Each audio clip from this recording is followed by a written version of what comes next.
Sejam bem-vindos para mais uma aula da Escola Bíblica aqui no canal Maná de hoje. Eu sou o pastor Luiz Antônio. Hoje nós vamos estudar a lição de número 11, o culto da igreja cristã. Essa lição vai ser ministrada nas igrejas no dia 17 de março de 2024. Na aula de hoje nós vamos ver 10 palavras, 9 gregas e uma hebraica. Nós vamos ver o termo grego liturgio, também o termo grego efiskimonos, vamos ver também o termo adoração, que é o grego proskinesis. Vai aparecer na lição de hoje o termo grego christokêntricos, para o culto, como deve ser o culto, deve ser um culto cristocêntrico. Vai aparecer também o termo grego anthropokêntricos, que é antropocêntrico. Nós vamos explicar o que é cada um desses termos. Vai aparecer também o termo grego ikodômeo, também ikodome e didachi e psalmon. Todas essas 9 palavras do grego. E no finalzinho, um extra que a lição traz é o hebraico Shema. Shema significando literalmente ouve. Nós vamos fazer um comentário sobre isso. A palavra-chave da lição de hoje é o culto. Hoje nós vamos rodear essa palavra, nós vamos perseguir essa palavra, o culto. Vamos ver como ele deve ser. 3 tópicos: a natureza do culto no tópico 1, o propósito do culto no tópico 2 e a liturgia do culto no tópico 3. Eu considero uma lição muito importante, porque há muita dificuldade em relação ao culto, em relação à sua natureza, seu propósito, sua liturgia. Tem cultos muito bagunçados nas igrejas, né? Às vezes por ignorância e às vezes porque a pessoa quer mesmo fazer daquele jeito, do jeito dela, né? E não do jeito bíblico. E hoje nós vamos ver aqui a forma bíblica do culto. Vai ser uma lição bem importante. Então convido você a assisti-la inteira. Não pule, não adiante, né, o vídeo, porque isso aqui é uma aula. Uma aula deve ser acompanhada passo a passo. Seja um aluno aplicado, assista a aula inteira. Nós vamos fornecer informações importantes na aula de hoje. Queridos, antes da gente começar a nossa aula de hoje, quero pedir a você que compartilhe essas aulas com os irmãos da sua igreja, com os irmãos de outra igreja. Compartilhe lá no seu Facebook, no seu WhatsApp, com pessoas da sua lista de contatos do seu WhatsApp. Coloque também no seu Instagram. Se você quiser fazer cortes dos nossos vídeos, colocar no seu TikTok, no seu YouTube, no seu Facebook, faça isso. Tudo isso vai ajudar o nosso canal a crescer e nós vamos alcançar mais pessoas com o conhecimento da palavra de Deus. Vamos lá para a lição de hoje, lição importante. A aula de hoje vai ter 3 objetivos, como em todas as aulas. Hoje nós vamos identificar, compreender e enfatizar. Vamos identificar a natureza do culto a Deus, a sua forma e o seu conteúdo. Vamos compreender o genuíno propósito do culto, que é ser cristocêntrico. E nós vamos enfatizar a primazia das escrituras e a importância da adoração entusiástica. Eu não tenho o propósito de ministrar tópico por tópico, minuciosamente, como você faz aí na sala. Meu propósito aqui é dar um subsídio, dar uma ajuda, principalmente no grego, no hebraico, no latim, às vezes no inglês da versão do Rei Jaime. Minha missão aqui é oferecer um extra para você, ajudar principalmente você que é professor da escola bíblica. Então, se você é professor, se dedique junto comigo aqui a estudar essa lição de hoje, para que quando você chegar aí no dia da aula, aí na sua classe, você tenha material, tenha subsídio, tenha ajuda e vá com toda a confiança ministrar a sua aula. E você que está assistindo a aula de hoje e é aluno, a mesma coisa, preste bastante atenção também, porque daqui a pouco, se você se dedicar, de aluno você será professor. Vou destacar o texto áureo porque ele é importante. Nem sempre eu destaco o texto áureo ou a verdade prática, mas na lição de hoje eu vou destacar o texto áureo porque ele traz 5 palavras importantes na fórmula do culto. E olha só o que diz. É a primeira aos Coríntios 14, 26. Que fareis, pois, irmãos? Quando vos ajuntais, cada um de vós tem salmo, doutrina, revelação, língua e interpretação. Faça-se tudo para a edificação.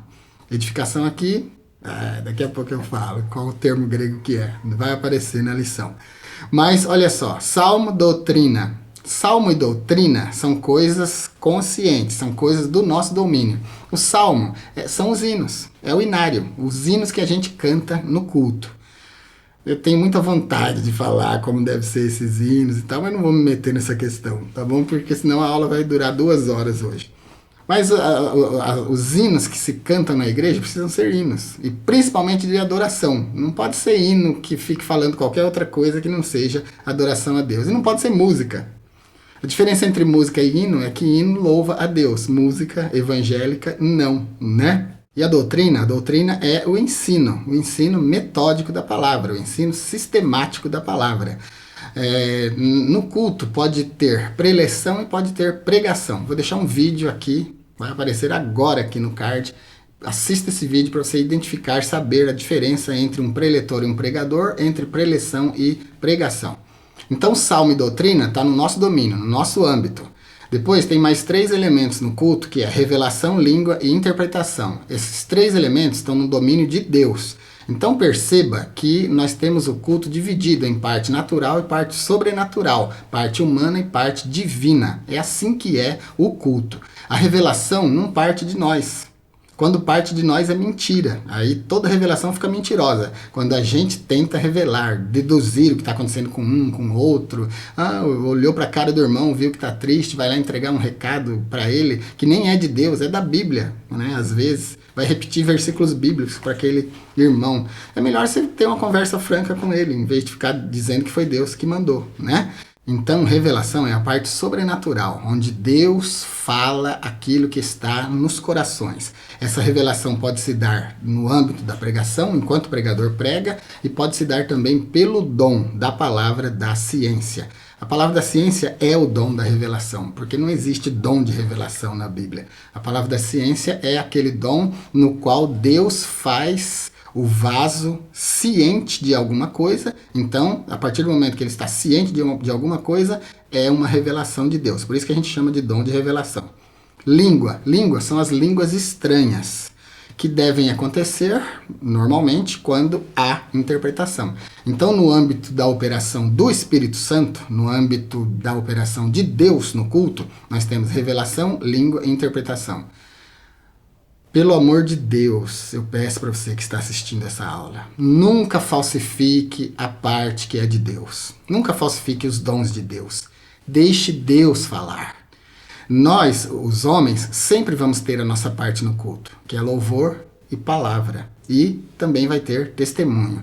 Mas a parte de Deus não cabe a nós. Então, nada de falsificar os dons, nada de forçar os dons. Vamos deixar Deus falar no meio da congregação. Quero dar um destaque também para a leitura diária. Isso aqui eu nunca fiz nos comentários da Escola Bíblica aqui. Mas em relação ao culto, hoje nós estamos falando do culto. Nosso tema hoje é o culto centrado em Deus, em Cristo, culto bíblico. E a leitura diária, aquela que você deveria fazer uma por dia, né, durante a semana até chegar o dia da aula.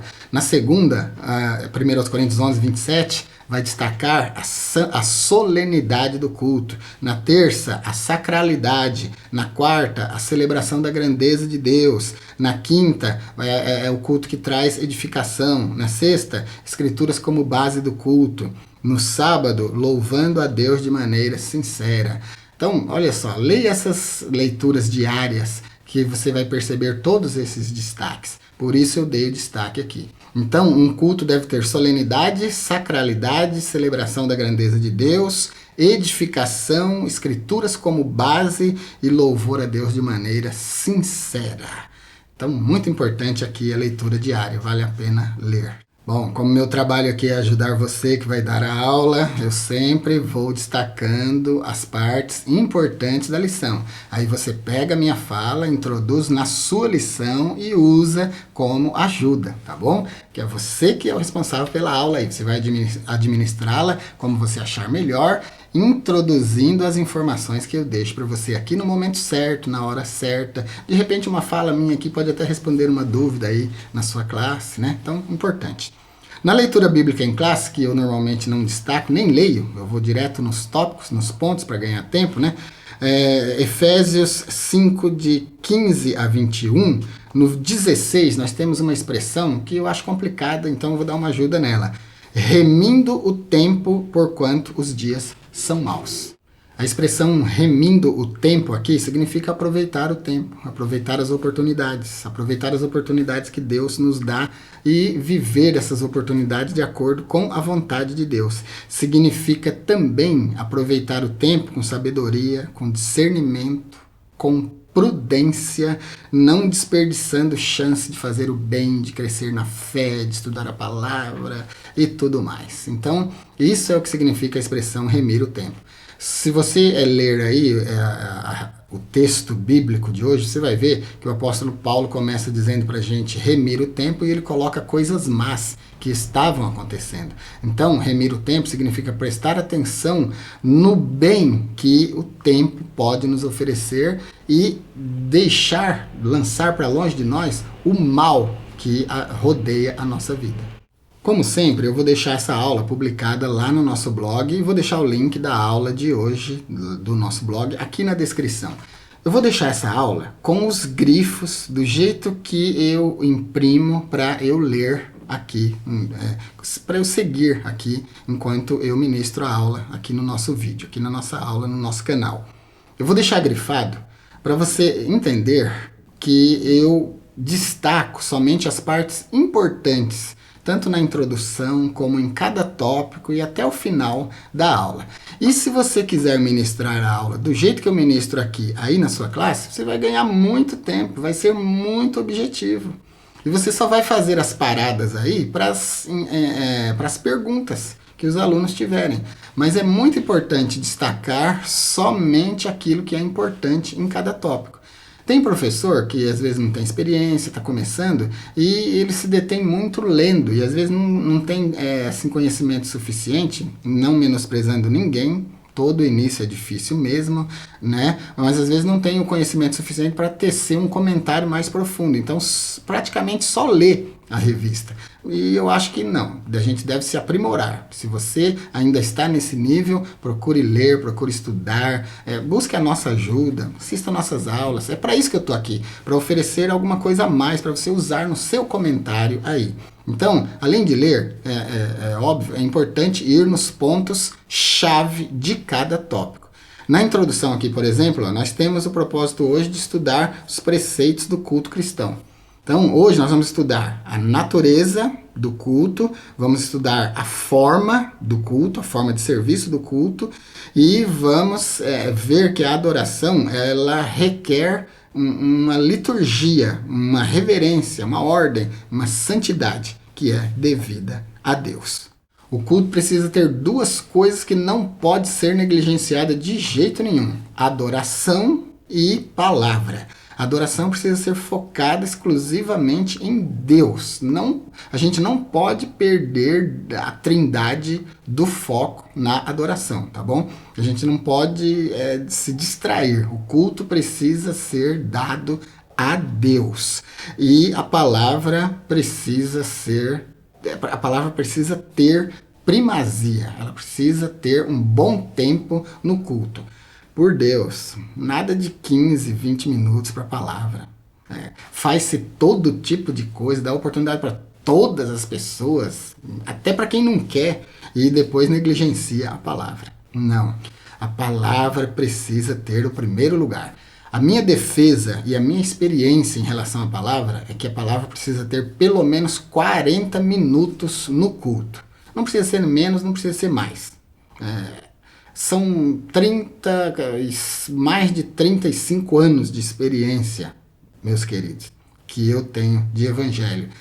Pastoreando igreja, pregando, ministrando, dando aula de teologia, tem muitos anos também. Então, eu posso concluir isso com capacidade. 40 minutos para a palavra é mais do que suficiente e dá para ensinar tudo o que for necessário. Mas 15 minutos para a pregação da noite é desprezo à palavra de Deus. Não deixe isso acontecer na sua igreja.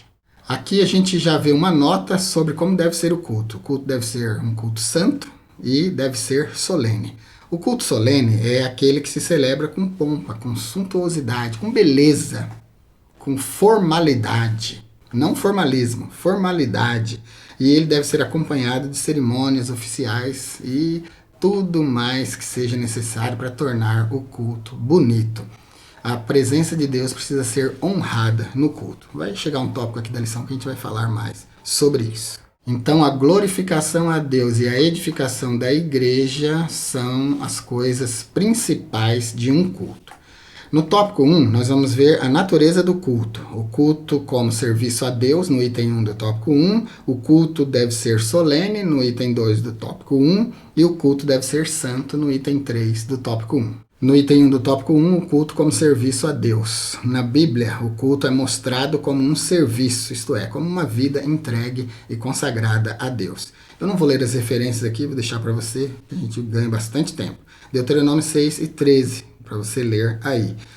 Uma nota aqui, então, se o culto tem relação com uma vida entregue a Deus, significa que o culto não é só dentro do templo. O culto deve acontecer durante a nossa vida. A gente vai lá no templo entregar o culto do dia. Mas durante todo o período da nossa vida, nós precisamos estar cultuando, adorando, orando em todo tempo, lugar. Nossa vida precisa ser uma glorificação a Deus. Os nossos pensamentos precisam ser ocupados por tudo aquilo que é santo, agradável, que respeita ao reino de Deus. Então, em primeiro plano, o culto tem a ver com a nossa atitude. Em segundo plano, tem a ver com a forma como se cultua. Deve ser uma forma reverente, respeitosa. E a nossa atitude deve ser de verdadeiro adorador, de pessoas que não vão para a igreja para ouvir pessoas cantar, para ouvir a pregação como se fosse um espetáculo. Nada disso. Você vai para a igreja para adorar a Deus, do seu íntimo para Deus. Isso é verdadeira adoração. Olha, eu vou deixar um vídeo hoje explicando para você a etimologia da palavra adoração no grego e no hebraico, tá bom? Vou deixar aparecendo agora aqui no card. E vou deixar os vídeos que eu falar que vou deixar aqui no card, vou deixar na descrição também. E aqui no item 1 do tópico 1 aparece a primeira palavra grega, liturgeo, que significa literalmente servir. Eles serviam a Deus. Esse serviço, esse servir é o culto. O Espírito Santo, durante um certo culto na igreja, ele comissionou os primeiros missionários. Então, enquanto a gente serve a Deus, enquanto a gente cultua a Deus, o Espírito Santo trabalha. Faz as suas escolhas de obreiros, de ministros, distribui dons, alegra o coração dos crentes, fala com esse, fala com aquele, mas a atitude no culto deve ser liturgia, deve ser uma atitude de serviço. Então, você não pode sair da sua casa com a atitude de ir para o culto só para mostrar para o pastor que você foi, que você está presente. Você não pode ter a atitude de sair da sua casa e ir para o culto como se você fosse para o cinema, onde você vai ver um espetáculo. Jamais você deve ir para o templo para participar de um culto. Cada crente precisa participar de um culto oferecendo a sua parte no serviço. Liturgia, servir. Então, a gente não pode ir lá para ver um espetáculo, senão é perda de tempo. É melhor ficar em casa, vendo sei lá o que é que se vê, né? Em casa, cada um vê alguma coisa em casa, na TV ou sei lá, nas mídias aí. Mas no culto não, no culto a gente vai para contribuir no serviço do culto. No item 2 do tópico 1, o culto deve ser solene. Por solene, nos referimos àquilo que traz respeito, aquilo que é majestoso. A definição que eu deixei para vocês, aquilo que se celebra com pompa, com solenidade, com suntuosidade, acompanhado de cerimônia e de cerimônias extraordinárias, porque o nosso Deus é um Deus extraordinário. O culto, então, deve ser solene. Então, tanto o seu conteúdo quanto a sua maneira, a sua forma de cultuar, a forma como os crentes cultuam a Deus, são importantes. 1 Coríntios 11 e 27. Então, o culto não pode ser destituído de significado. O significado principal do culto é a adoração a Deus. Na 1 Coríntios 14, 40, o apóstolo Paulo fala como é que deve ser o culto. Mas faça-se tudo decentemente e com ordem. O termo decente, decentemente, aí é a tradução do grego ephiskimonos, que significa decentemente. Então, é um destaque para o culto que deve ser decente, deve ser decoroso, deve ser suntuoso, deve ser solene. Não pode ser um culto bagunçado, sem ordem. As pessoas que participam do culto têm que ter consciência de que o culto é um ato de louvor a Deus. Tudo no culto deve convergir, principalmente se o culto for temático. É um culto de Santa Ceia, então tudo deve girar em torno da ceia. Os hinos, as oportunidades, a palavra, né? Em relação à palavra, tem 2 âmbitos na palavra. Não há nenhum problema em você escolher uma palavra para pregar, porque o Logos é a palavra inspirada de Deus. E dentro do Logos, enquanto nós administramos o Logos, que é a palavra escrita, a palavra da Bíblia, aquela que está registrada aqui, essa é o Logos, a palavra registrada. Enquanto nós pregamos a palavra, Deus pode trazer ali uma revelação, uma palavra viva, que em teologia a gente faz essa distinção entre Logos e Rema. Se você for no dicionário, Logos e Rema vão significar literalmente palavra. Então no dicionário não tem distinção nenhuma. Na prática, nós observamos em certos versículos que há uma aplicação diferente de Logos para Rema. Rema, então, em teologia, a gente define como a palavra viva, aquela que Deus está falando na hora. Então, o pregador vai administrar a palavra e Deus pode dar uma inspiração especial para ele, onde vai revelar o que está dentro dos corações e tal, né? E confortar as pessoas. Então, pode escolher uma palavra para pregar, é o Logos, e pode, eu acho que é o que eu faço, é o que eu defendo, é o que eu quero que você faça também. Que você ore a Deus antes do culto e busque a direção de Deus, do Espírito Santo. Senhor, que palavra o Senhor quer para o culto de hoje? O que o Senhor dá para mim para eu dar para a igreja no culto de hoje? Aí a palavra vai ficar viva, aí o culto vai ficar um culto vivo, avivado, porque Deus foi convocado a falar naquela reunião. Então ele vai revelar para o pregador, até nas oportunidades, se você tiver essa atitude de perguntar para Deus o que é que ele quer naquela noite, ele pode te usar numa oportunidade simples para falar o que uma pessoa precisa ouvir para ter um conforto na sua vida. Então, ephiskimonos, o grego para decentemente, é um termo importante que caracteriza uma parte importante do culto, a forma como o culto deve ser feito, com decência e com ordem. O item 3 do tópico 1, Deus é santo e o culto precisa ser santo. Então, visto que Deus é santo, Levítico 20 e 26, o culto também deve ser santo. Então, não pode ter no culto nada que profane o culto. As pessoas precisam ser santificadas. O culto precisa ser agiasteto, do grego, santificado. O culto precisa entregar a Deus um serviço santo. Se as pessoas não tiverem uma vida santa, se as pessoas não tiverem comunhão com Deus durante a vida, porque como a gente começou vendo na aula, o culto acontece na nossa vida. A gente vem no templo entregar, mas o culto é a nossa vida. Então, se a gente não tem uma vida santificada, uma vida de propósito com Deus, então o culto também não é santo. Intimamente ele não é santo. E aí, obviamente, que não é recebido por Deus. Então, Deus é santo e o culto precisa ser santo. O espaço também do templo é um espaço que deve ser santificado. É um espaço consagrado a Deus. É importante a gente observar essas coisas. A santidade, então, ela abrange tudo. Nós, nosso íntimo, nossa vida principalmente. Depois, o culto no templo é o momento em que nós oferecemos a nossa vida a Deus como um culto, como um serviço. E o espaço, pela nossa presença e pela presença de Deus, é santificado, né? Então, culto santo a um Deus santo. Item 3 do tópico 1.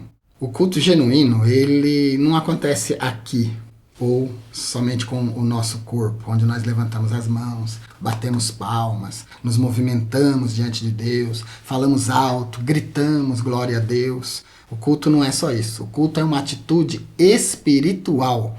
E o culto, ele é gabaritado, né, pela nossa vida diante de Deus. Deus é espírito. A adoração precisa ser dada no espírito, no nosso espírito. O nosso espírito, ajudado pelo Espírito de Deus, adora a Deus que é espírito. Uma coisa que eu queria deixar aqui como uma reflexão muito importante para vocês é que o nosso Deus, ele é onisciente. Tem uma série aqui no nosso canal sobre o conhecimento de Deus. É uma série só para membros, mas eu vou deixar ela agora aqui, aparecendo no card para você. Ali vai falar sobre todas as formas de conhecimento de Deus, mas vale muito a pena você assistir. Mas eu citei isso para dizer para você que Deus é onisciente, super consciente, tem conhecimento arquétipo, conhecimento pleno, conhecimento livre de todas as coisas. Então, não adianta viver uma vida profana lá fora e vir para a igreja fingir que está adorando, fazer teatro, né, diante de Deus, porque Ele sabe todas as coisas. Então, culto precisa ser uma coisa verdadeira. Qual é o propósito do culto? O propósito do culto é glorificar a Deus, no item 1 do tópico 2. No item 3 do tópico 2, edificar a igreja. E o item 2 do tópico 2, quando não se cultua a Deus, o que acontece? Então, glorificar a Deus. O culto é uma celebração a Deus pelo que Deus é. Eu já estou aqui no glorificar a Deus, que é o item 1 do tópico 1. O culto, ele é uma celebração que a gente faz a Deus, não a nós mesmos, não ao nosso ego. O pregador, quando prega e Deus usou ele, falou com a igreja, ele não deve se envaidecer, ele deve ser grato e lembrar das palavras da Bíblia que diz: convém que ele cresça e que eu diminua, porque a gente é sempre só um vaso. Então, no culto, a gente celebra a grandeza de Deus e os seus atos poderosos. Salmo 48 e 1. E o mais importante que eu quero destacar aqui no item 1 do tópico 2. O culto é dado a Deus pelo que Deus é, por nada mais. Nós vamos diante de um Deus onisciente, que sabe todas as coisas, e vamos adorá-lo pelo que Ele é. Então, para você adorar a Deus, é importante você conhecer Deus. É importante você saber quem Ele é. Deus é uma pessoa.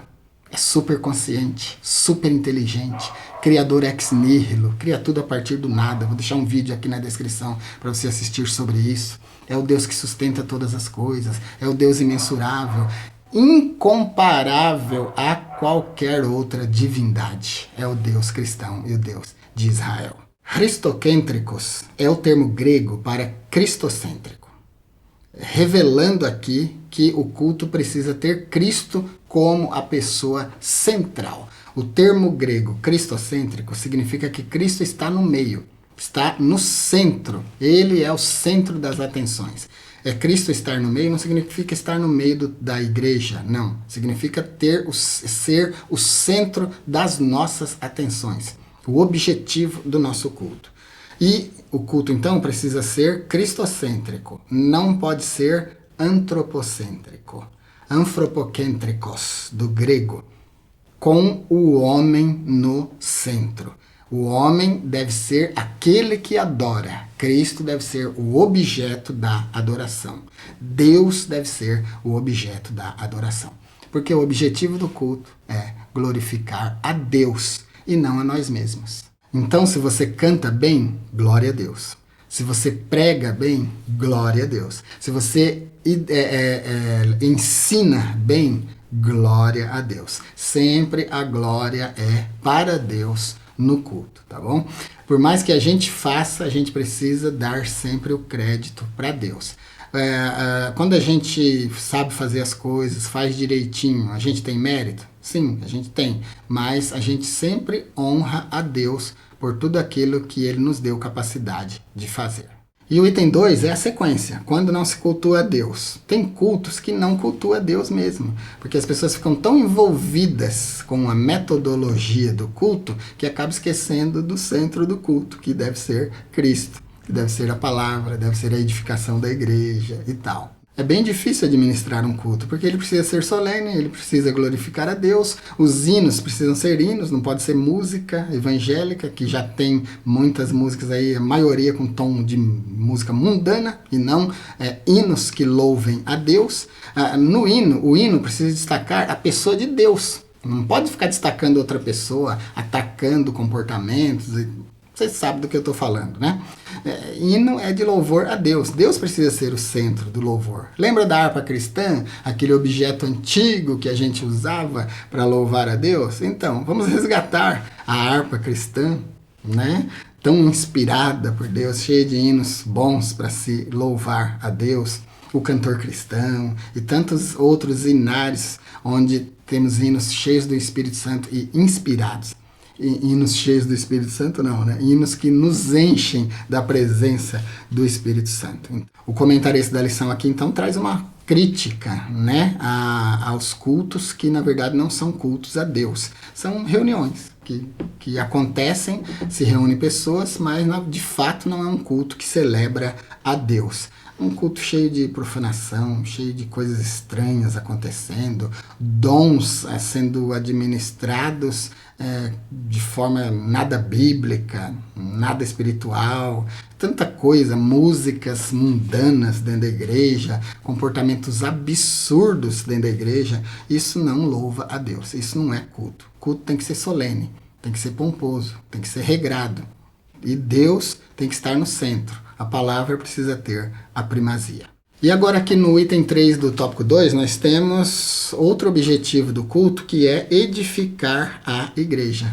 O culto precisa edificar a igreja. E aqui a gente tem o verbo grego ikodomeo. Ikodomeo significa literalmente edificar e aparece 40 vezes no Novo Testamento. E a gente tem aqui também o termo grego ikodome, que aparece 18 vezes, significando edificação. Ikodome, no grego, a gente está acostumado a sempre ver a terminologia bíblica, né? Ikodome sendo traduzido como edificação. Mas ikodome, no dicionário grego, significa literalmente um prédio. É uma construção. Então, queridos, ikodome e ikodomeo fala da construção de uma casa. Fala da edificação de uma casa. E o apóstolo Paulo, ele nos compara com um edifício, onde o Espírito Santo habita. O Espírito Santo habita dentro de nós como templos, como um edifício, como um prédio. O apóstolo Paulo também usa a figura de que o prédio deve ser construído em cima da base, que é Cristo. E quem vai edificar esse prédio precisa prestar atenção em como vai edificar, porque a base sempre tem que ser Cristo. Então o apóstolo Paulo usa metáforas, linguagem figurada, para significar essa edificação. Então os louvores, a pregação, a administração do culto em si, o culto que cada um oferece, precisa edificar intimamente cada vida. A pessoa não pode ir para o culto e voltar nervosa para casa. Ele perdeu tempo, ele gastou o tempo dele para nada, porque o culto não foi edificante. O pregador não sabia pregar, os hinos não louvavam a Deus, as coisas que aconteceram no culto não edificaram, não louvaram, não glorificaram a Deus. Então isso não é culto, né? O culto precisa edificar a igreja. O pastor do culto, o pastor da igreja, é o responsável pelo culto, é responsável pela liturgia do culto, é responsável pelas oportunidades, pela pregação, pelo pregador. O pastor é responsável por tudo na igreja, né? Olha, meu irmão, que coisa. O pastor, infelizmente, carrega a igreja sobre os seus ombros. E ele é responsável por tudo. Então você precisa escolher bem quem vai ter a oportunidade, quem vai pregar, quem vai falar, os hinos que vão cantar. Tem pastor que nunca no mundo ficou sabendo que tipo de hino que vai ser cantado no culto. Porque ele não procura saber e a líder do grupo também não fala, né? Nem jovem fala, nem adolescente, ninguém fala. Então, as pessoas fazem praticamente o que quer no culto, mas a responsabilidade é do pastor. Por quê? Porque o pastor precisa estar atento para a edificação da igreja. Se hinos não edificam, se não são nem hinos, você está entendendo o que eu estou falando, né? Não são nem hinos, às vezes são músicas, às vezes tem até tom de música mundana dentro da igreja. Isso não edifica ninguém. Isso não coloca nada dentro do crente que está no banco. Então o pastor precisa prestar bastante atenção nisso. E você que é dirigente de um grupo, você que dirige cultos especiais na igreja, preste bastante atenção nisso. Sempre procure cumprir as duas metas, os dois objetivos do culto: glorificar a Deus e edificar a igreja. Para encerrar a lição de hoje, o tópico de número 3, a liturgia do culto. Aqui a gente vai ter o item 1, a exposição da Bíblia, o item 2, a adoração entusiástica e o item 3, o lugar da adoração no culto pentecostal. A exposição da Bíblia. O movimento pentecostal, eu acredito que a maioria dos cristãos do Brasil são de linha pentecostal. Já existem os neopentecostais, mas existem os pentecostais tradicionais. Eu sou pentecostal tradicional, me converti em 1986. A igreja ainda vivia o pleno pentecostalismo no Brasil. E os pentecostais, principalmente Assembleia de Deus e outras igrejas maiores que primam mais pela ordem do culto e fazem defesa de que o culto precisa ser baseado nas Escrituras. O culto tem duas partes, tem a parte nossa e a parte de Deus. Como a gente viu lá no texto áureo, tem duas palavras que revelam a nossa ação no culto e 3 palavras que revelam a ação de Deus no culto. Então a gente vai no templo oferecer um serviço a Deus, liturgia, nosso serviço, nossa adoração a Deus. E Deus vai dar para nós a parte dele, que é revelação, que é interpretação de línguas, mensagens que confortem o nosso coração. E a exposição da palavra, que é uma das coisas que está no nosso controle, salmo e palavra, está no nosso controle. São coisas que nós oferecemos. Salmo é louvor, é o hino, é a parte da adoração, e a palavra é a parte onde a gente lê o logos para que Deus possa falar, e às vezes até dar uma palavra rema, a palavra viva, a palavra que está sendo falada na hora para a igreja, né? Então, essa palavra, essa exposição da palavra, precisa ter o primeiro lugar. E é dever dos líderes, principalmente do pastor, julgar tudo à luz da Bíblia. Tudo que acontece no culto precisa ser bíblico. Senão, pode ser que o culto perca o seu rumo, o seu itinerário, o seu verdadeiro propósito. Uma nota que eu queria deixar aqui é que 15 minutos para a pregação da palavra é desrespeito, tá bom? Desrespeito ao pregador e desrespeito à própria palavra. Acontece um monte de coisas no culto. Às vezes o culto tem cultos que duram 2 horas nas igrejas e vai deixar 15 minutos para a palavra. Então a palavra não está tendo a primazia nessa igreja. O culto tem 2 horas, vamos deixar 40 minutos para a palavra, né? Dá para fazer muita coisa em 1h20. O culto tem 1h30, vamos deixar meia hora para a palavra e as outras demais coisas a gente faz com decência e ordem, né? Então a palavra precisa ter primazia. O termo grego que aparece nesse tópico aqui é o grego didaquê. Didaquê para instrução, doutrina, ensino. É importante que a palavra tenha o primeiro lugar, porque é ela que vai trazer para nós o ensino, vai trazer para nós a doutrina da palavra de Deus, vai trazer para nós os ensinamentos. 15 minutos não dá. 5 minutos de uma pregação é introdução. Sobrou 10 minutos. 10 minutos é para fazer um vídeo aqui no YouTube, né? Mas para pregar na igreja, não. Então, o termo grego importante aí é o termo grego didaquê. No item 2 do tópico 3, adoração entusiástica. Aqui a gente tem o termo grego psalmon. Psalmon, que significa salmo, significa louvor. Era o inário dos primeiros cristãos. A nossa harpa cristã, né? Eu tenho a minha aqui de capa de couro, a celebração dos 100 anos da harpa cristã, das Assembleias de Deus. É que eu não peguei agora, eu não vou parar aqui para ir ali buscar para você ver que linda que é. A minha Bíblia aqui é uma Bíblia de capa de couro marrom e eu comprei a harpa da mesma cor, mesmo material, então fica bonitinho. Praticamente não se usa mais em muitas igrejas, né? A harpa cristã é uma pena. Hinos maravilhosos, mas as igrejas ainda tradicionais, as igrejas que ainda primam pela adoração entusiástica, verdadeiro louvor mais conservador, ainda usa a harpa cristã. Eu defendo muito. O salmo, então, durante o culto, o louvor, momento de louvor, a adoração da igreja com hinos e cânticos espirituais é muito importante, é um momento muito importante. Os hinos precisam ser escolhidos, tem que ser hinos que louvem a Deus, tem que ser hinos que tenham fonte, santificada, para que possam realmente louvar a Deus. Não pode ser música mundana, encapada de música evangélica. Isso não devia nem tocar, nem mencionar dentro das nossas igrejas, dentro dos nossos templos. Esses mundanos que estão travestidos de cristãos para vender música, para vender, né, o seu trabalho, eles não merecem o nosso apoio. Nosso apoio precisa ser dado para verdadeiros cristãos que louvam a Deus de verdade. Eu sei que até muita gente não vai gostar disso que eu estou falando aqui, mas não me importa. A adoração precisa ser genuína, os hinos de louvor precisam ser realmente hinos de louvor, tá bom? Vou deixar um vídeo aqui para você, 3 palavras relacionadas ao culto. Uma delas é Tehilá, o louvor. Vai aparecer agora aqui para você assistir. O item 3 do tópico 3, eu não vou comentar aqui, eu acho que é bem simples, vou deixar para você aí na sua aula, tá bom? Um auxílio doutrinário, os elementos do culto que aparece aí na revista do professor, vai mencionar o termo hebraico Shema. E para eu ganhar tempo, eu vou deixar um vídeo aqui no card agora. Acho que ainda cabe mais um card, são 5 cards por vídeo. Se ainda couber, vai aparecer agora aqui para você o card do vídeo Shema. Shema é uma das orações mais importantes do povo judeu. Shema Israel, Adonai Eloheinu, Adonai Ehad.